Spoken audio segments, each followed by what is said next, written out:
Hola, buenas tardes. Soy Quino Fernández, CEO de AticcoLAB. En esta tarde tenemos uno de los workshops del programa. Distinto, especial, primero porque es en abierto, los workshops normalmente son en privado para partes del programa de aceleración que desarrollamos. Y segundo, porque va a ser en inglés, para dejar de hablar castellano para hablar inglés, porque tenemos una experta precisamente en PR y Media. Vale. PR y Media, orientada justamente a aquellas startups que necesitan darse a conocer fuera de España en medios técnicos, como TechCrunch, Shifted o alguna de las portales donde se mueve la tecnología en alguna startup fuera de España. Que no quiere decir que no haya que moverse también en España, pero a menudo tenemos que salir. Then I'd like to introduce you, Cathy White, expert in PR and Media, that will develop decision from now. Cathy, please. Thank you. Yes. Hello. I'll try and get used to doing split in either direction. So very quickly, I'll do a little bit of my background to explain why I'm here to talk to you today. Okay.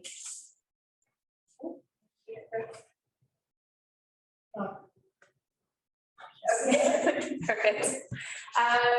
So a bit about me. So I've spent the last over a decade, starts to feel a bit old now, specializing in working with early stage businesses, small business owners, and those on the other side of the table, typically in the tech world. So lots of work with venture capitalists, accelerators, co-working spaces, and government-backed initiatives, anything effectively to support the growth of small businesses and scale-ups. And I've done that across Europe. I reckon I'm up to over 500 businesses, mentored, worked with, spoken to, connected with, and given advice when it comes to PR, communications, or anything loosely associated with marketing. Fortunately, I've worked with quite a lot of very good investors in the European landscape, largest being Index Ventures and Lakestar Capital. But I've also worked with smaller and growing investors, one actually based here in Barcelona, which is Aldea Ventures. And I got some awards, and we won't go into that, I hate tooting that bit. And I'm also an angel investor, so I also am actively looking into businesses that I want to invest in. That's a little bit of my background. The bigger thing to mention, as nicely referenced at the start, is my job is to get my clients in the best possible publications with the right audience to help grow awareness of their business. So just in the last month, my clients have been on CNBC, in the Financial Times, they've been on Bloomberg, we've got interviews lined up with publications like Protocol in the US, and then all of the little ones that kind of are in the United Kingdom and across Europe. Most of the time I'm working with businesses to expand them internationally. So a lot of my clients are based across Europe. In some cases, we support them more locally, but most of the case, it's English language first, and it's trying to go big or go home. So today, I'm going to give you a bit of an overview, the difference between PR and communications, and how to think about building your PR strategy. Now, every business in this room and back home is going to be very different. I'm going to talk as if you're going to want international press, but everything that we talk about here can be tailored to local media, it can be tailored to national media. It's all about positioning your business with the right story in the right place. And I have got a lot of slides on here as a heads up. I'm not going to go through every single one of them. What I have done with the team at Aticco is they have a full copy of this presentation, which at the very end has lots of resources there. So you can go through it at your own speed and use anything that's going to be of benefit to your business. Hello. Hello. This is the event, right? Okay. Yeah, or media. Come on in. You're getting in at the right point. Okay. Just to check the screen. Okay, cool. Sure. So, first thing to explain, very basic, but what is the difference between communications and public relations? And the two are very similar, and the two work hand in hand. But the biggest difference is that public relations is an earned channel. So your story has to be compelling enough for a journalist to go, okay, I'm going to write that.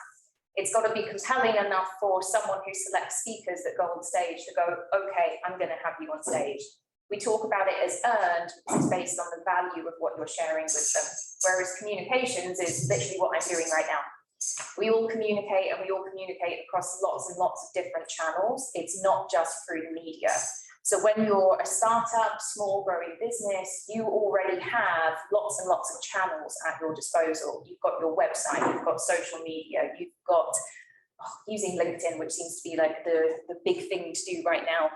There's lots that you can do, and public relations is another facet of this. It's something else that can be of big value to you. I think that's good. Yeah. Is that better? Is that where they pick up my sound? Okay. I can be really loud, but it might be annoying. Okay, so this is very, very, very, very simple way of thinking about building out a public relations strategy specific to one announcement that you maybe want to achieve. So when we're thinking about PR, always start with the end. And the end isn't the piece of media that you want to be seen in, it's the objective, it's the goal behind getting that news out there. So it might be growing awareness amongst investors, it might be growing awareness amongst customers, it might be beating a competitor's market. And I'll tell you a little bit more about that on the next slide. The other second thing is to establish who your key audiences are. So you start at the end, figure out who you want to be in front of, and that helps to shape your strategy from the beginning.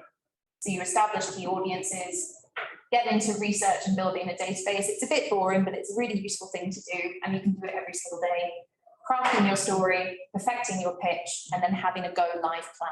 So it's not just about Vanguardia covering you that day, it's about everything else that goes alongside you being in the media. So the goal, yeah. What's the name? Go live plan? Go live plan. Is live or is it different? Yeah, so go live plan, when we're referring to that, it's when the news breaks, when the story breaks. What do you do to share it further? Yeah. So what is your goal? These are just a few ideas of what your goal might be. It might be completely different. But a lot of the customers that we work with, they are thinking about how they can drive their own customer acquisition. And it's worth noting that PR, when we think about PR in the sales funnel, it's not an acquisition channel. PR is an awareness channel. So it's right at the very top. Sometimes it will help you acquire customers, but think about it more with regards to awareness. The second one is to think about investment. So are you looking for investment? Do you just want to be seen? Do you want to build some hype around your business and what you're doing? Get seen by angel investors or venture capitalists? Do you want to increase traffic to your site? Again, dependent on what your business does. Is it e-commerce? Are you building a new platform for sharing information? Do you want to make sure more people are finding you? Do you want to beat a competitor to market? In the tech world that I sit in with lots of tech bros, there's a lot of competition and there is a lot of, I need to be the first one to talk about this. Or are you just trying to generally raise your own profile, which can be beneficial for many, many, many different reasons. One of the goals that we're hearing more and more within our own client base now is actually around employer branding. So it's being seen in the right publications to attract the right talent to your business. So for a lot of our clients, because they are tech, there's a huge problem trying to find developers, trying to find really great technical talent. They just want to be seen in a tech crunch because that's going to be really useful for them from a kind of bragging rights point of view. So establish what that goal is going to be, and that goal will be tied to 1, 2, 3 different types of audience. Has anyone here ever broken down their customer personas or thought about the different types of people or businesses that they sell to? Yeah. So this is where this is really helpful. If you've already built different customer personas, these will help shape the different audiences that you want to get in front of. And what you need to think about with these people, or the bracket of people that you want to reach, is where are they lurking in the nicest possible sense? What is it that they read? What is it that they listen to? Who are the influencers that they follow? You generally want to kind of build out a picture of where they spend the most time online. And there's a few different ways to do this. First one is ask them. the most simple, basic form of customer research. Have a discussion with a potential customer. Ask them, what social media platform are you using? How often are you using it? What publications do you like to read? The other thing to do is to go to publications that are writing about competitors or businesses that are very similar to you, and then go to their advertising section. And the advertising section normally will give you a steer on who exactly is coming through and reading them. So it all helps to establish the audiences you need to get in front of. Best thing to do is to ask them. And another way in the future to make this easier is when someone finds you or discovers you, ask them how they found you. Because sometimes they will mention specific media outlets, different points of reference that can be really helpful. So we've got goal, we've figured out who the different audiences are, and then this is the bit where me and my team spend most of our time, research. The research part's really important, and there's no wrong time to start doing research. You can start it a year ahead of even thinking about doing PR. The quickest hacks or ways of doing this, if you have got very clear competitor names, go and set up Google alerts for all of your competition. Daily alert, weekly alert, whatever it is, Google is going to tell you where that company is being seen online. And within that, it will have names of publications that are going to be absolutely relevant to you because the competition is being featured. So through that, you can build out the start of a media database. The other thing that you're going to do, the more you see this news coming through that competitors are in, is if you actually read it. Really important, actually reading the article, you're going to learn what makes a good story. You're going to learn what journalists actually want to see and what they want to hear. It starts to help you think about what your future narrative might be when you have an announcement. The other thing here is to learn from the PR professional. And what they don't tell you about PR professionals is that PR professionals are sometimes the world's best stalkers online. So a lot of what we're doing is we're following the right people on Twitter, on LinkedIn, and we're getting a glimpse every single day of what it is they're tweeting about, what it is that they're interested in. And all of this is really helpful for shaping what you have to meet the needs and requirements of a specific journalist. One of my earliest skills in PR was the ability to recall the name of the cat or the dog that a journalist had back home because it was on Twitter. The other thing it enables you to do is remember that the journalists you're going to talk to are human. And when we're talking to them and pitching them stories later on, be human. It's really important. So you build out a database of the publications and you start to find the contact details of journalists. It's not that hard to get contact details or to get in touch with publications. It's another little secret with PR professionals. Whereas we might go and buy a media database to get every single possible contact detail, you can reach a journalist through Twitter. You can reach a journalist via a general editor at X address on their website. With publications, any news outlets you want to talk to, they do want to hear news. It's the reason they exist. So there will be a way through their website to get in touch and build that out into one spreadsheet, and it becomes your master media database, and it's incredibly important for what comes next. So at this point, goals, figured out the audience, started to build out a database of the possible media publications and journalists where you're going to be seen by that audience and it's relevant to what you want to share.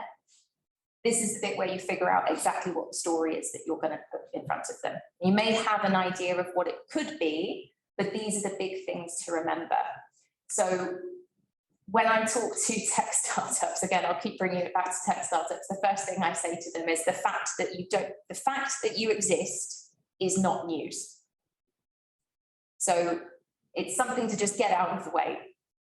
What a journalist wants to know is, what is the problem that you're solving? What is the market opportunity that you have here? They want to see the big picture. What's going to happen in the next 3, 4, 5 years? So if you're working in NFT, for instance, big, huge trend right now, you can use that. We've all got predictions about where the metaverse can go over the next 5 to 10 years, and you become part of that in your story. You're working in e-commerce, there's loads of e-commerce problems and trends happening right now, particularly with the downturn. So what is it that you're offering that's different? How are you going to get through this? What do you look like 3 or 4 years down the line? The other big thing is to say something new, which is actually a very brave thing to do. Journalists want something that is a bit edgy. They want something that challenges the status quo. You've got to be willing to share something that they have not heard from one of your competitors. So it's thinking differently, not being a me too brand. The other big thing, depending on what exactly it is that you do, is also knowing your competition. So has anyone here had experience pitching investors? Okay, right. So knowing the competition, really important. You've got to explain why you're different. What makes you unique? What is your unique selling point, your USP? A lot of what we're talking about here in terms of the story that you shape for journalists is actually very similar to what you're going to pitch investors when you're initially talking to them and going through a pitch deck. You need to know how you're different and not be afraid to say and share why you're different. And the other two big things here to remember is data is really sexy. Anyone who deals in anything that can become data, data is where there are a lot of stories because data can show us trends. The other thing with data is to not be afraid, where possible, to kind of lift up underneath the hood and share what's really going on. So a few things like customer numbers, for instance, can be really helpful, or the market size that you've predicted through research. The biggest thing ultimately, I already said, the fact that you exist is not news, but the other thing that you have to do a lot, and we do this a lot with our clients, is you need to ask, why would anyone care about my product? Why would anyone care about my service? And the reason we have this question is that sometimes when you are working on your own business day in, day out, and you're surrounded by a team doing the same, it's very hard to step outside of the bubble and to look back in. So while something might be the biggest possible thing for you, to the outside world, not yet. And this is a really big question that you need to answer when you're thinking of your story. Now, that story could be you're launching a product. It could be that you're launching in Barcelona after having moved here from Paris. There could be lots of different ways that you can create a story to at least go and talk to journalists. But the great thing with PR is when we're thinking about different channels and ways you can get out there through earned media, there are lots of different story options. So it's not just about having news. You might need what we call in PR a hook, something that's going to reel them in.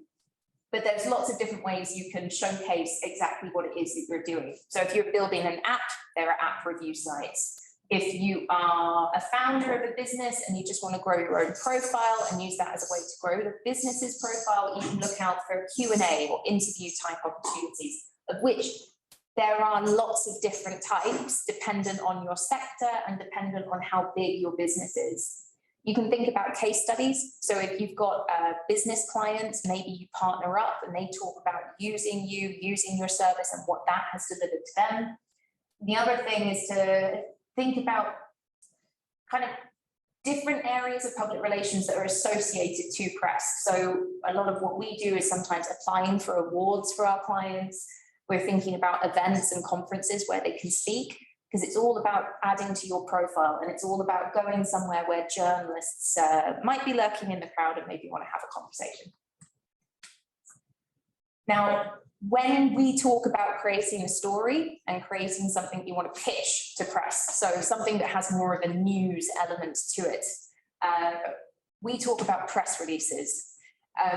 Press releases are the most boring document in the world in the nicest possible sense. So a press release is literally designed in such a way that old school PR, a journalist could take the press release and they could just insert it into a newspaper and maybe make a couple of changes. It's written in such a way that it is like an article you read in a newspaper. Journalists get sent thousands of these every day, dependent on who they are and what they cover. So you've got to be very clear in what you're sharing, and you have to have the ability to capture someone's attention really quickly. So key tips here, you need to get their attention in the title of your press release. And what we do when we write them, and I've actually got a link in here that you'll be able to access later, is we add a couple of subheaders, so key points within the press release. The logic with this is if you're a journalist sat on your email and you get sent 100 pictures every single day for what could be news, you're not going to read 100 press releases. You're going to read the headline and a tiny summary, and you're going to make a very quick decision about whether you're going to keep reading or whether it's something you ignore. It's more than half the battle. In fact, it's probably 95% of the battle in terms of getting them to cover you.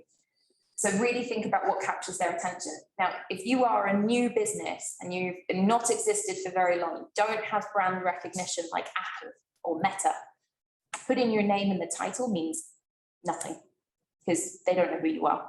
So think about things that are associated to your name and use that as leverage for the headline. The rest of this is just kind of filler. So general rules that we apply that I highly recommend.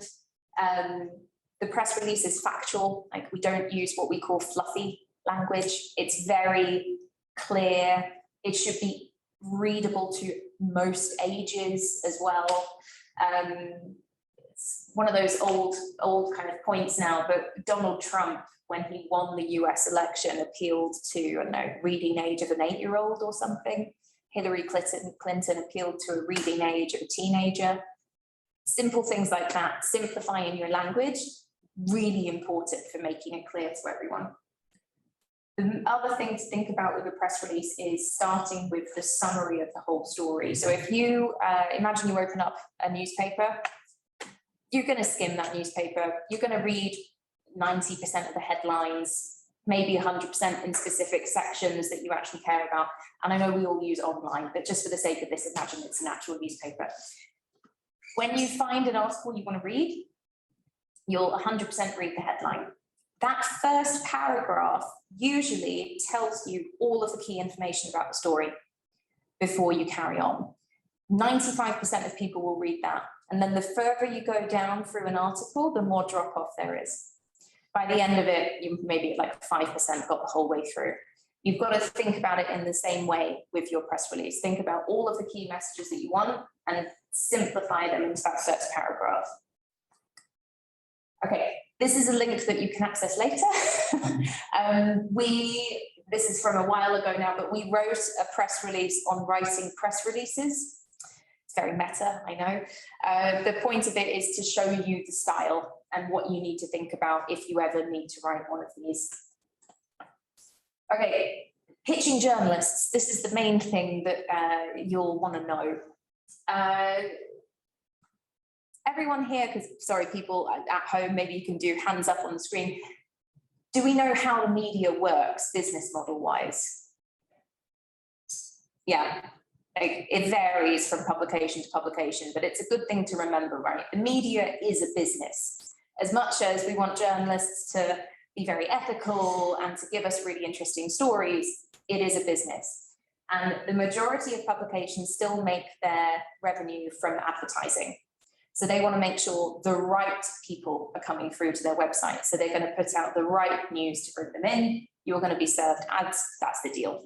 In different ways, there are others that will have the paywall now. So you're going to go along and see a headline and go, ooh, and then the Financial Times is going to be, that will be £55 a month, thanks. So yeah, they're journalists, as much as they have a passion and they're writing something because they really are interested in it and it comes from a good place, ultimately they deal in stories. Stories are their business. So their main goal, aside from reporting the news in a very ethical way, is to attract readers and to inform their readers. And so when we think back to building up that database and thinking about who your audience is, you're trying to get to a point where you are targeting the media that is most relevant to you based on their readers, which means the story you're pitching them is highly relevant to them. So remember, journalists deal in stories. What that also means is no means no. If a journalist is nice enough to respond to a pitch and say no, thank them and move on. Most of the time, they're just going to ignore you. And it's nothing personal, it's the dealing with stories.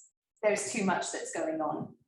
I have a friend of mine, he's now the enterprise editor for the Times in the UK. And when we worked together briefly at another agency, he just left the Daily Telegraph, another UK national paper. And James said to me, when he left the Daily Telegraph, he had 60,000 unread emails.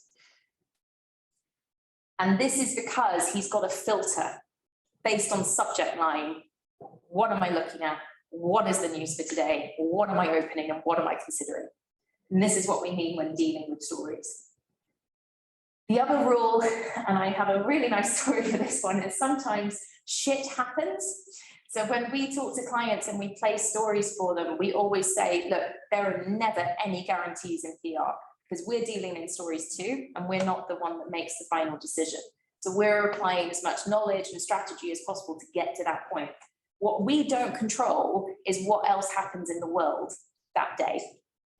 And so, for instance, about 7 years ago, maybe, I had a client who was meant to be on the front page of the business section of the Daily Telegraph, and they were a very small startup, and this was a massive deal for them. What happened is the day before the paper went to print, Prince William and Kate had a baby boy. I can't control someone's uterus. Don't have that power. Now, what happened is the Telegraph very quickly went, we're not running with this story, we're going to run with all of the businesses that celebrated the birth of Prince George. And that was the front headline. And, you know, I lost the article and the article never came back. It happens.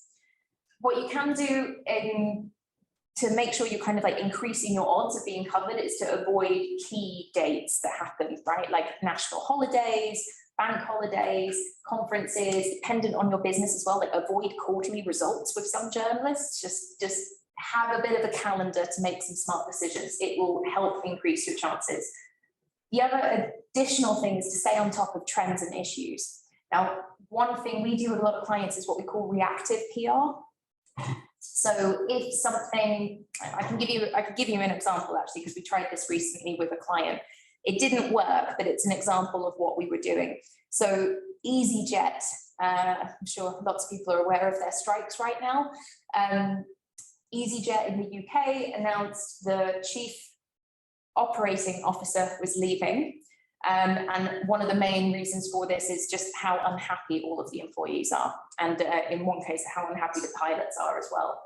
One of our clients at the moment is an act, communications act, that makes it easier for C-suites, leaders of businesses, to communicate with frontline staff.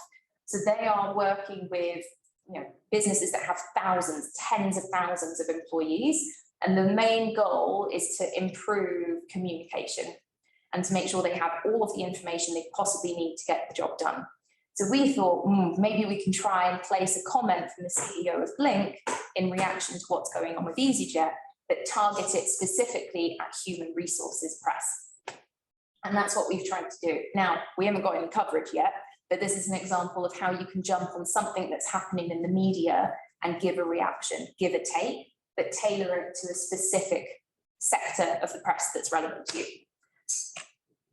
Now, 2 more rules and then I'm going to move on because I won't spend too long on this. You can work with partners, find the best time, that's easy. The other one is when you're pitching journalists, generally speaking, and it might be different in Spain, and actually, Mark, you can answer this question. But for me, when I'm talking to journalists in English, they hate the phone. They hate the phone with passion. And it's got worse since the pandemic because the phone, it's now their mobile phone and they're at home. And every time your phone goes, you're pulled away from the story that you were writing or the other task that you were doing. It's very intrusive. So the phone is dead, ignore the phone. Only pitch journalists via an email. And the other one we highly recommend is Twitter. LinkedIn, not so much. And same with Facebook. Think of them more as professional, personal, professional, personal. Just don't touch the mobile unless they told you it's okay to give me a call. Email pitches, because you're going to do more of these if you're not picking up the phone. Much like the press release, you have to keep it super short and to the point and engaging. If you can get an introduction, it's always helpful. But the key thing is to keep it short, to the point and engaging. You think about your email inbox and I don't know how, hands up, like how often do you get marketing spam? Right, like even if it's something you signed up for, if I think about, I don't know, emails I get from Massimo Duty, which I should not open because I'll do too much shopping, but I don't open every single one because there's too much. And the subject lines can be really annoying. The subject line is the first thing you've got to deal with when you're getting in touch with a journalist. You've got to keep it short. You've got to tell them the story in 10 words max, like 10 words is pushing it. I mentioned earlier when you're thinking about the press release to not put your name in the headline yet because it doesn't mean anything. Same with the subject line. Your name has got no brand recognition. So go in straight with what the story is or what the offer is. So it might be that you have a very big piece of news and you want to offer them an exclusive, put exclusive in your subject line. You want to offer them an interview in your subject line. You have to make it super clear to them. The research that we mentioned earlier, really good to bring that into the pitch itself, an email pitch. If, for instance, you've seen an interview that they did and you really liked that interview, praise them on the interview, give them a damn compliment. Like, again, it comes back to being human and saying some stuff that's really useful. Our job, ultimately, and I say this to clients, my customers are the journalists, right? So my clients may pay me, and that's really nice, and I hope they keep paying me. But actually, the people I have the longest relationship with are the journalists. So if excuse my language, folks, but if a client fucks up, I have to fix that big time because the journalist is worth more than that one client. It's worth all of the other stories that I can create in the future. So when we think about pitching, we're thinking about how do I make this as easy as possible for the journalist? So the pitch, short, sweet, to the point. The press pack is a big one. If your product or service is incredibly visual, like photography, for instance, have an easy to find pack filled with images, filled with fact sheets, filled with any other additional information that a journalist could possibly need, because you're handing it to them on a plate. There's not much else that you can do apart from do an interview. So think about how you make their life easier, and ultimately it will be really helpful for you further down the line. I'm not going to go through this one unless anyone has any questions about some of these terms. There are some lengthy answers so that you can read these at your own speed. These are just some classic terms that we refer to when we're dealing with the press. So an exclusive, off record, on background, what's the other one I put down? Oh, embargo, that's a really big one. I will tell you about embargo and then we'll move on to this. The embargo is the most crucial thing you cannot get wrong. So if you have news and you have deemed the news you want to share very sensitive, i.e. it's a funding announcement, you're buying another business, you're launching a product, you're launching a call for applications, you can't mess with your own embargo. An embargo is literally an agreement between you and the journalists and everyone else that no one is going to talk about this until this specific time. And once that happens, all guns blazing, you go for it. And this is where you can talk about amplifying your news. So as I had the term earlier, the go live strategy, this is it. So news doesn't stop with the press. News carries on as long as you want to keep it alive.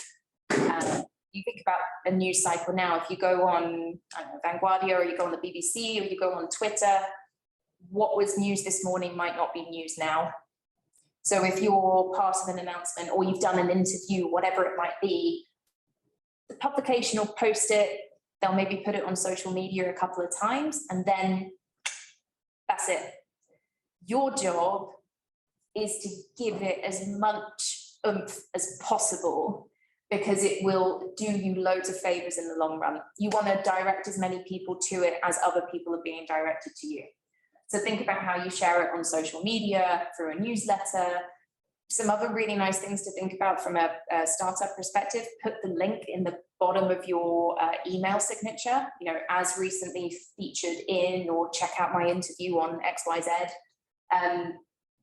And the logo of the publication that covered you onto the bottom of your website, you know, as seen in the press. There's loads of ways that you can keep referencing it.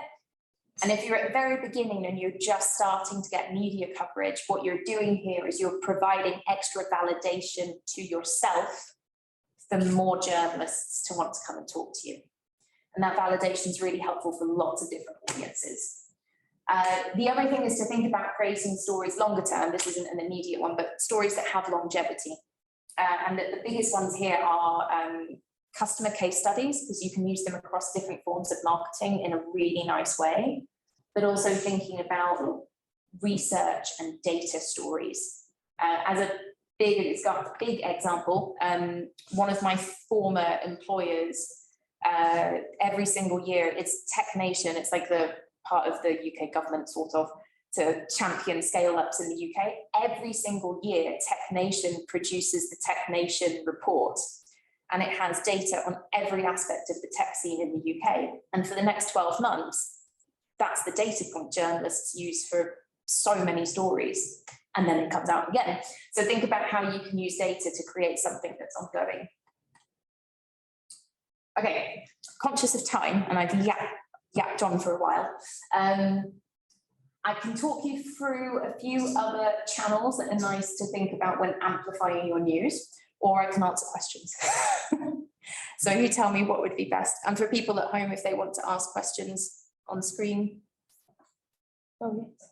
Not yet. Okay, that's fine. Think about questions if you have any. I can keep going, and if you have any in the room as well, then just let me know. So I mentioned earlier, you've got lots of different communication channels at your disposal, and the biggest one, obviously, and growing and growing and growing, is social media. Dependent on your business, you'll use different channels. Different channels have different outcomes. They have different ways that people engage with them. But the biggest one that we're seeing consistently increase at the moment from our clients is the demand to use LinkedIn effectively. So everyone on LinkedIn, much like any other channel, but in LinkedIn in particular, everyone is thinking about building their personal brand, and your personal brand and the business you work for or the business you have are connected. So when your business is seen somewhere, you need to be sharing that. But social media allows you to do so much more. And a big thing that I keep seeing, and I'm amazed at what some people have created from with regards to stories, is the use of stories in selling on LinkedIn. So think about narrative, think about long form content you can share on a post and how that connects back to your business. A rule that we've used for a while when you're thinking about content you share generally on social media is 70% of the time the content should be useful for your audience, and 30% of the time you should be selling to your audience. So it's about building community. Simple rules, I won't go through this if anyone wants to take a picture, but it's basic stuff if you don't have them set up already. You want to be as discoverable as possible. So don't have 5 or 6 different social media handles that aren't uniform across different platforms, and make sure they're added on the bottom of your website as well, just to keep everyone together. If you are going to do press, go and just check everything you've put on social media. Really simple thing, but a journalist is going to use not just your website and not just what you tell them, they're going to use anything else that is publicly available information. So if you've put something up 2 years ago that was stupid and you don't want to be seen by the media, go and delete it. Yeah, just make sure everything is united. So what you do as a business is the same on Twitter, on Instagram, on LinkedIn, on TikTok, if you're using it. Just keep everything united. Okay, we talked about website briefly, so I'm not going to go through this, but this is a resource I will leave with you as a very, very, very basic example from something me and my team used 4 years ago. Newsletters. Anyone here have a newsletter? There's some nodding. You have a newsletter. Okay, good. Yeah, okay. I don't need to tell you too much about this, but if you are thinking about building a community, a newsletter, even if it's something you send out every 3 months or 6 months as a touch base, you know, it's more of a customer community point. Okay, ambassadors, right, I'm going to click through this and then we'll just have a chat about different businesses because I'm fed up of hearing my own voice. Think about events. Okay, resources. This is a very basic form of channel mapping. If you want to think about amplifying your news, how you're going to use the different channels you have at your disposal and how that connects back to PR. Very basic. There are much sexier ways of doing this. It's available in this presentation if you want to copy it. That's Kermit the Frog. And yeah, messaging. When you are thinking about writing a press release, have a go at doing very basic messaging matrix. So you'll always have what's the one big thing you want anyone reading this to know, and that's primary message number 1. For anyone who's done any part of marketing, you'll know this in a much better way, but this is just a very basic way if you want to give it a go. And these are a few classic questions that I get, which I won't let you see so someone can ask the question. Yeah, this is also just an open offer. So in the presentation, there is a link at the very end. If you would like, and it's literally, there's no catch, I just do this because I like it. If anything, it'd be a favor to me if you did it. I do a remote coffee, just like half an hour. If you just want a marketing brain or you want a comms brain to hear what your challenge is, figure out what your story might be, that's it. Just book a half hour with me and we can have a chat. I started doing this during the pandemic to help businesses that were struggling, and it's just kept going. So if you just want a bit of feedback or you just want to have a moan to someone who's willing to be an ear, then that's also the offer. And that's a bit about us, which Mark, I'm realizing probably needs a bit of an update. My business has changed a lot over the last couple of years. We were based in London. I moved to Barcelona because YOLO, you only live once, and this is just better than London, isn't it? The business is now fully remote. We're a team of 9 people. We specialize in B2B. We do some B2C. I've touched on that before. And yeah, anything that just helps other businesses grow, that's what we're about and that's what I'm about. So if I can help, happy to have a chat. And that's it. So, questions. I realize I'm speaking in English and I'm going blah, blah, blah, blah, blah, blah. So I'm happy to answer anything that you might have and tailor it specifically to your business, because what I've shared in here is general overview of how to think about it. But when we think about PR, we are thinking trade media, international, national, TV, radio. Well, it's not a question, but it's something I can share. I think all these tips are very useful for in the local market, when you know journalists, when you know your well, the place you're living in, for example, Barcelona, Catalonia, Spain, here. But when you want to reach international media, people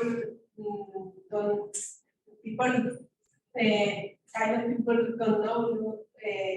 You want to reach people that they don't know nothing about you. Mm-hmm.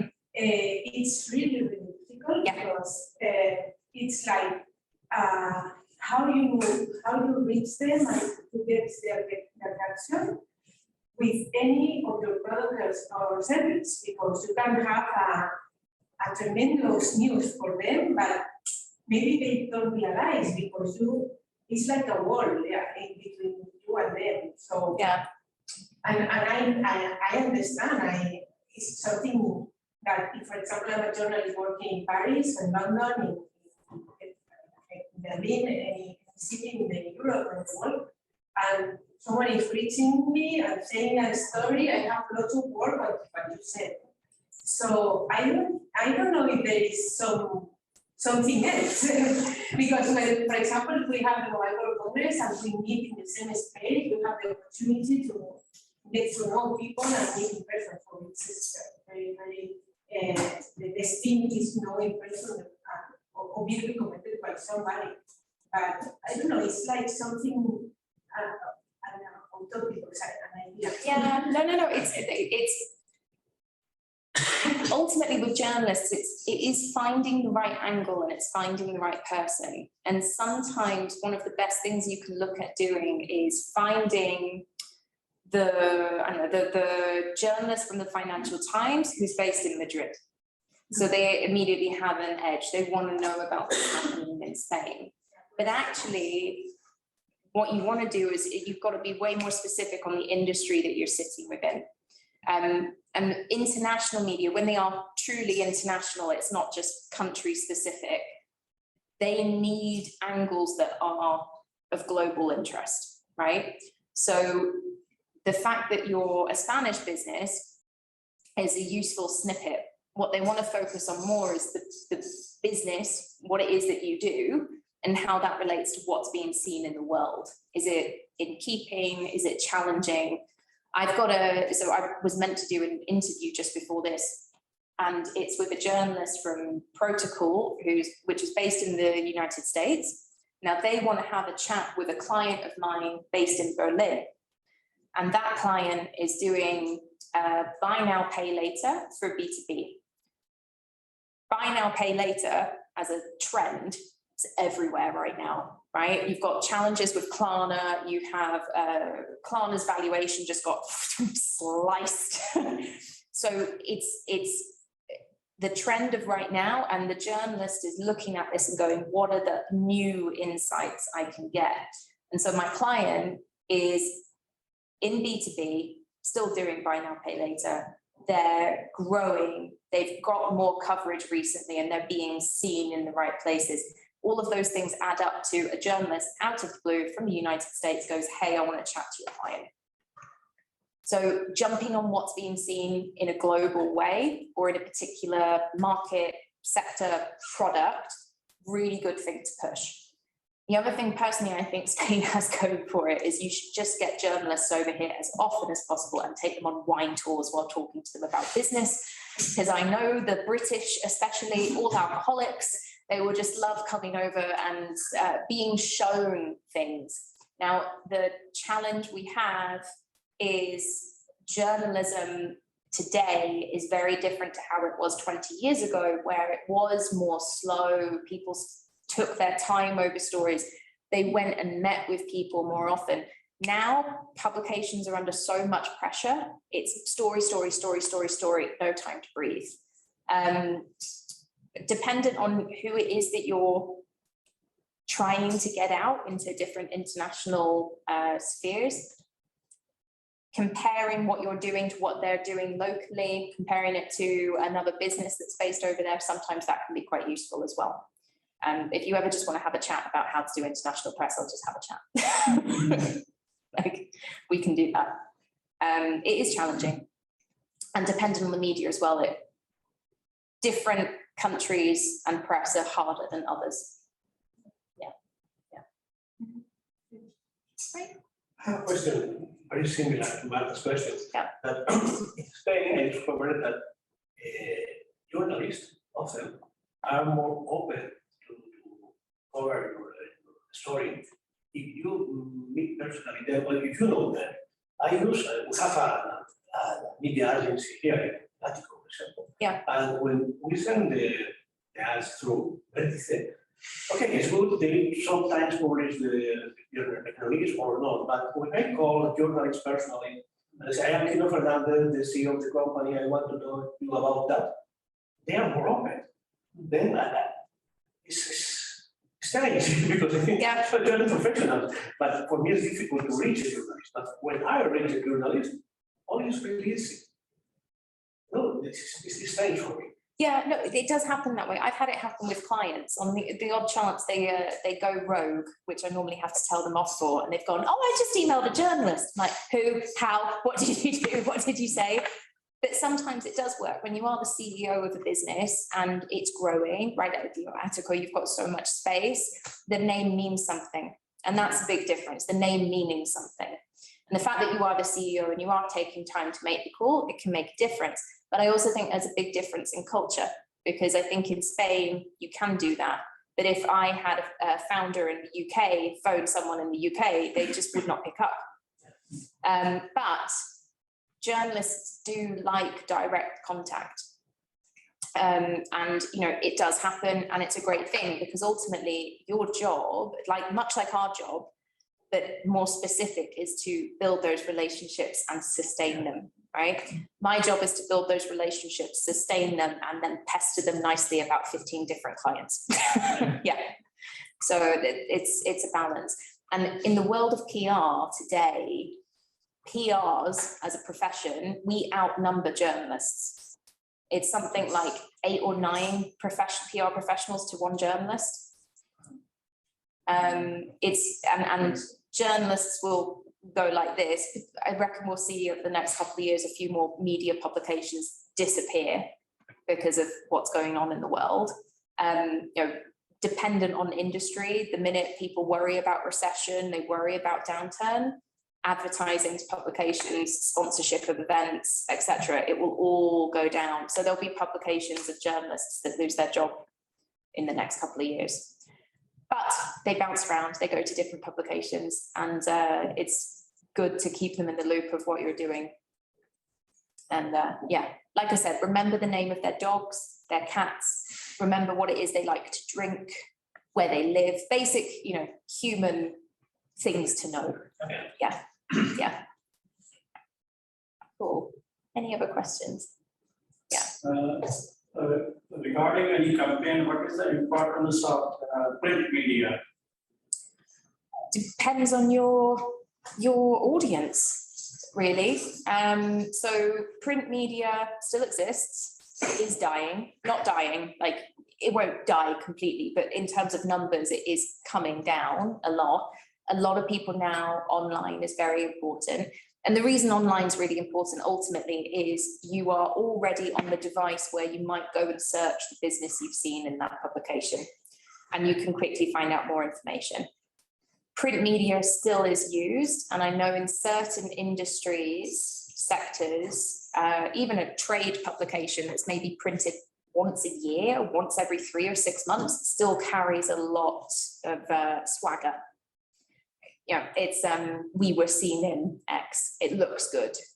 But really, in the grand scheme of things, digital media is where you want to be the most. Yeah, and most cases, print and digital, you'll be in both. Yeah. I would like. Go on, go for it. Yeah, maybe print media, what it's more role right now is more magazines than newspapers, because newspapers, it just lasts right now not even 24 hours. And when it's printed in the morning, it becomes like already outdated, like 3-4 hours after the print, because sometimes something comes up. There are still some publications that they do the printed media, they print still, but they don't print in paper, they print in PDF. So if you are subscribed, to their website, maybe they will give you the PDF with longer story of what happened. For instance, today, today's this debate, the Estado de la Nación, the state of the nation in the Congreso de los Diputados, and it's like it's a big day for politicians to go on, for instance, print frame. That's the only thing. That's the only thing that the president said that it's going to happen. That we will not have to pay $2 for stuff. But there's still this glamour towards, oh, I got printed on print media. That's true. But it's not the same to get printed in I don't know, in some even in some digital media. It's at least here in Spain. You say, oh, I got released in this news outlet that digital. Yeah, well, that's great. But I got released in this printed media. Oh, online as well, not only printed, but that's cool because it's like the page. I got in a page with an onion. That's all right. And sometimes the other is much better to get inked, like really that being in news site that no one watches. So It's true that there is this big trend to get more online rather than printed, but I don't know, if you're in fashion, you want to be on Vogue, you want to be on Vanity Fair, of course, and they come printed, they don't come online. If you are in architecture, if you are in a photo business, of course you want to go print, because it looks much better and it looks much nicer than online. So it depends on your business. But yeah, usually is printed. Usually is online right now. It's funny what you're saying about a daily newspaper and how quickly it is out of date. Last week, and Mark will know this very well because I was people. I don't know if anyone caught what was going on in British politics last week. Boris has now resigned, which has made my life. But last Tuesday, a week ago today, at 6 o'clock, 6 or 5 o'clock in the afternoon, two of the leading members of the Conservative Party resigned. Now, if you are a print journalist, by about 4:30, 5 o'clock, you're setting the final stories to go in the print for the next day. So you have to imagine news teams at all national papers and international papers in London losing their shit. Because at 6 o'clock, Sajid Javid quit. At 6:02, Rishi Sunak quit. And then it carried on. So even if you had written an article and it was ready to go at 8 o'clock in the evening and it went into print for the next day, it was out of date before before it had even been printed. So yeah, it's great to be in there, but it's for news online is better. This is something that our teachers and journalism they told us, like 10 o'clock closes up, everything is closed. No more. Yeah. Right now there's even like teams spending the night in their rooms, some rooms. Oh yeah. They can't afford it. I saw a journalist friend of mine tweeting, I've never seen the news desk so panicked and busy, not since an election night, probably worse than an election night. So it's entertaining. Cool. Yeah. In an international communication, what do you suggest? To hire one journalist for every country, because each person has the strong relationships with the local media, or what's the way to? So it depends. I think first thing is to define what you mean by international. So when I think of international, I'm thinking about publications that, in my case, are English language, and their audience is all over the world. So it's one publication, but the audience is going to be wide. So one that we do a lot of work with in the tech world is TechCrunch. TechCrunch, 70% of the audience is in the US, probably say about 20% is in Europe, 10% across Asia, APAC. So that's what you can mean by international, or international might mean we want to do the Spanish market, we want to do the Portuguese market, we might want to do the French market. In which case, it's very different strategy. Because when you're thinking about something market specific, it's got to be 100% tailored to that market. So language, the angle of the story. So for instance, France, let's do France. Oh my God. Let's not do France. No, thank you. The pitching French media as a non-French company with particularly non-French speakers, it's incredibly difficult. If you want to do market by market, best thing to do is in the more difficult markets, have a conversation with someone on the ground who works in PR. Even if it's just a conversation, because they will tell you if you can get the story there or not.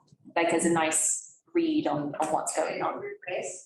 No, just someone working like me, like a PR professional, someone who works in communications. Just tell them what you're trying to achieve, and they will tell you exactly what you need to make the story work.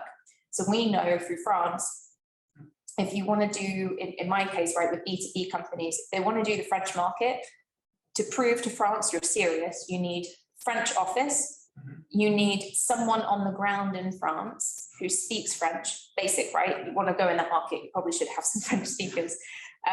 Ideally, you already have a team and you ideally already have clients, or you're talking about the investment you're making. So how much money are we putting into France through doing this? If you're selling a product, if you're selling shoes or something you're completely different, very different tactics, because you can go in with the product, and as long as you have a store available to them, then you can try it. But for markets where it's very new to you, you have to tailor it. I would genuinely recommend finding a PR freelancer or PR agency, someone who can advise you and give you what you need. Yeah. It's not just now what is cultural. Yeah, exactly. Yeah. Other languages very tough. And even if you plan to launch something first time speaking in Spain, it depends on who are you looking for? What is your ultimate client, for instance?